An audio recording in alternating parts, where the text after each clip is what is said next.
जेब्लानासिम बिथाङा जास्टिस मोना अब्लानासिम जोंबो जिरायनाय नङा आरो बिथांनि जि बेसेन गोसा जिउ जि बेसेन गोसा गावनि जिउखौ बावसोमलांबाय बर' हारिनि थाखाय बेयो बर' हारिनि थाखाय मोनसे आइ अपेनार बे दानिफ्रायनो जोंनि बर' लाइमोनफ्रा जेरावखि थाया मानो जों सांग्रां जानांगोन जों कनसियास जानांगोन आरो गावजों हेफाजाब होलायनांगोन आरो खौसेयैनो जाथि हिसाबै जों गसंलांनांगोन। दिनैनि बे मोनाबिलियावहाय जोङो नैबे क'क्राझारनि गोजोनफुरि गामियाव बायलेन्ट्रि बेवहाय जोंहा दिनै फंबाय सिखना जोहोलाव बिस्मित जाय बिथांनि दिनै जोनोम सानमोन बे जोनोम सानखौ लोब्बा लानानै जों बिथांनि जिउमाखौ दिनै आलो गोजोन सोरगोआव दोननो थाखाय आरो बेजों लोगोसे बिथांनि जि न्याय जास्टिसखौ मोननो थाखाय जोङो दिनै केन्डेल लाइट खालामदों आरो बेयाव नुजाफैनो हादों बिनिनो आंगो बिसि आरो बिमा बिफा बिदा फंबाय आरो बिनिनो आंगो लोगोफोर आरो जोंनि बनसुनि दैदेनगिरि आरो बेजों लोगोसे जोंनि मानगोनां बारग' सानसिमा खुंगुर बसुमतारी बारग' MP बिथाङाबो नुजाफैनो हादों। दा जोङो दिनै नैबे केन्डेल लाइटनि गेजेरजों आरो बिथांनि जि बार्थडेखौ दिनै मान बावनायनि गेजेरजों दिनै जों बेखौनो आपिल खालामदों जिहेतु बिथांनि जे जास्टिसनि थाखाय जोङो दिनै नांबाय थादों बिथांनि जास्टिसनि थाखाय जे जोङो भारत सरकारनो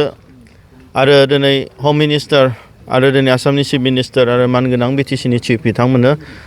डिप्युटि कमिशनार क'क्राझारनि बिथांनि थ्रुयै जिहेतु जोंहा दिनै 1989नि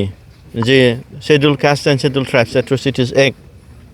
बेनि थ्रुयै जे जोंनि ट्राइबेल मानसिखौ नन ट्राइबेला दिनै बुथारोब्ला दिनै नासयोब्ला बेयावहाय बिराद गिदिरथार मोनसे जास्टिस मोननायनि जोंहा मोन्थाय दङ आरो बिनि गेजेरजोंनो दे जाय बिथांमोना बिथांनि जिउमाखौ फोजोबस्रांबाय जाय दुस्थ'खारि कालप्रिट्स बिथांमोनखौ दिनै फासिनि साजा होनांगौ बेखौ जों गोख्रों भाबै दिनैबो जों दाबि खालामगोन आरो बिथांमोननि जोंहा मोनसे कम्पेन्सेसन सरकारनिफ्राय जे भारत सरकार आसाम सरकारखौ जों डिमान्ड खालामदों बेवहाय जोंहा दिनै बिथांनो जाय जोंहा बिस्मित फंबाय बिथांनि नख'रनो थाखाय दिनै 1 कौटि रां दिनै होनांगौ आरो बेजों लोगोसे बिथांनि नख'रनिनो मोनसे साख्रि होनांगौ आरो जाय बिथांमोना दिनै खुनि जाबाय इनजर्ड जाबाय बिथांमोननो 50 लाख करि दिनै सरकारा होनांगौ आरो बिथांनि नख'रनोबो साख्रिनि बेबस्था लानांगौ बेखौ जों भारत सरकार मानगोनां प्राइम मिनिस्टार अफ इन्डिया हम मिनिस्टार अफ इन्डिया आरो मानगोनां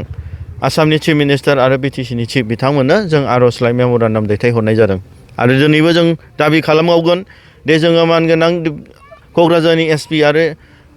DC बिथांमोनखौ जोङो बै समावनो जों लोगो हमनानै बुंबावदों बिथांनि जिउमाया बिथांनि जे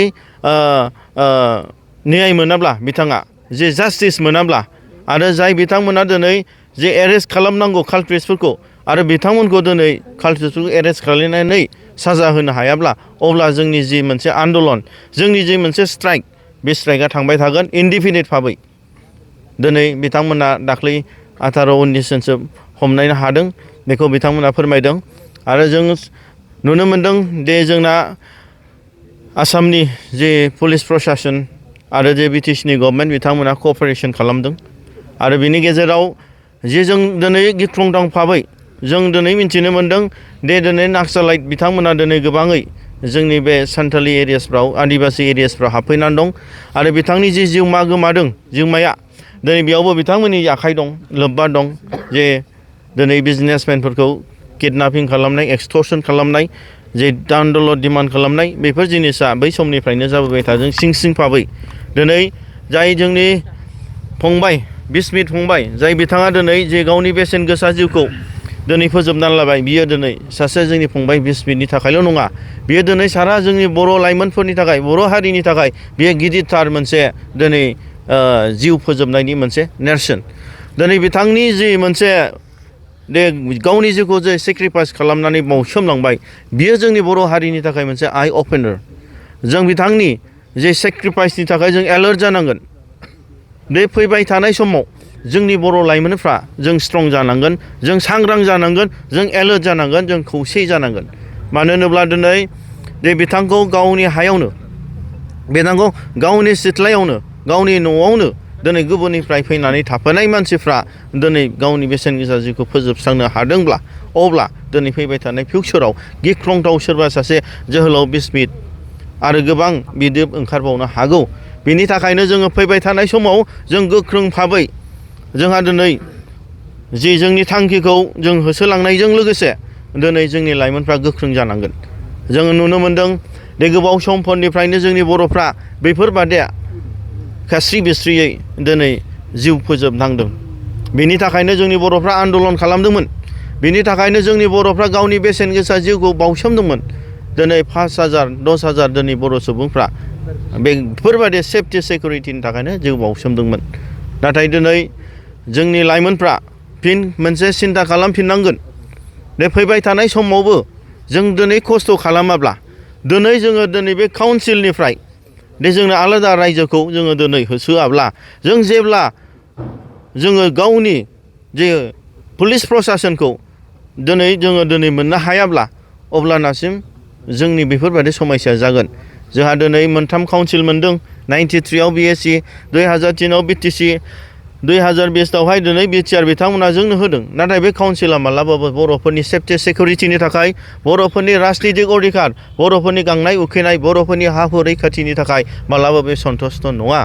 बर'फोरनि दिनै आगोमा जिउखौ प्रटेक्सन होनो थाखाय सेफटि सिकिउरिटिनि थाखाय जों दिनै आलादा उदां रायजो बड'लेण्ड मोनोब्लासो जों जेब्ला जोङो हम पावारखौ आखायाव लानो हागोन जों राजनितिक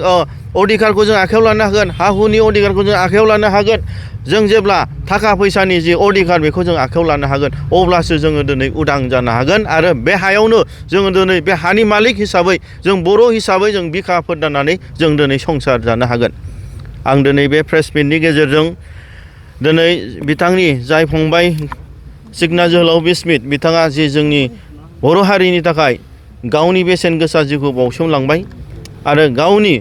जे लाइफखौ सेक्रिफाइस खालामलांबाय बियो जोंनि बर'फोरनि थाखाय मालाबाबो बियो गोमानानै थांनाय नङा। बियो जोंनि दानि मडार्न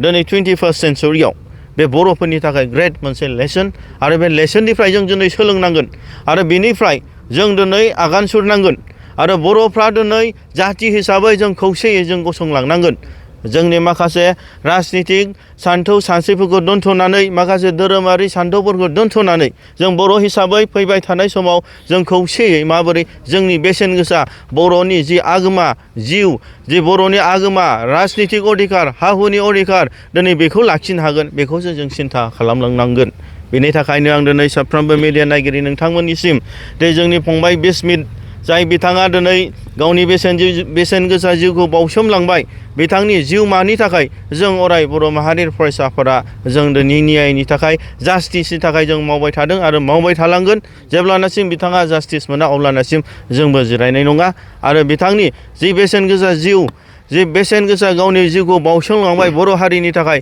बियो बर' हारिनि थाखाय मोनसे आइ अपेनार। बे दानिफ्रायनो जोंनि बर' लाइमोनफ्रा जेरावखि थाया मानो जों सांग्रां जानांगोन जों कनसियास जानांगोन आरो गावजों हेफाजाब होलायनांगोन आरो खौसेयैनो जाथि हिसाबै जों गसंलांनांगोन। थांनाय 20 तारिखआवहाय जेब्ला जोङो नेशनेल हाइवेखौ जों होबथादोंमोन आरो अब्ला मानगोनां आसामनि केबिनेट मिनिस्टार जयन्त मल्ल बिथाङा आंनाव पार्सनेलि फन हरदोंमोन आरो बिनि गेजेराव बिथाङा रिक्वेस्ट खालामहरदों जिहेथु नोंथांमोननि जि स्ट्राइक खालामदों बेखौ कन्ट्रल खालाम बांसिन एस्केलेसन एबा भायलेन्सआव दा थां जिहेथु जोंना आसाम सरकारा बिटिसि सरकारा जे दिनै पुलिस एडमिनिस्ट्रेसनखौ दिनै आर्मिखौनो फाथायनायनि जि पलिसि बेयो फाइनाल कनफार्म जाबाय आरो आइजिपिखौ फाथायगोन होननानै इमिडियेट बिथांमोना बे दिनखालि 4:03 गेजेराव फाथायहरनो हादों। दे बिथांमोना फुल क'अपारेसन होनायखौ जों नुनो मोन्दों। नाथाय जोंनि जि डिमान्ड बे डिमान्डआ दिनै 5 लाखल' नङामोन बे डिमान्डआ दिनै 20 लाखल' नङामोन। जोङो बेक्ति हिसाबै नाङा फाङा गावनि बेसेन गोसा जिउखौ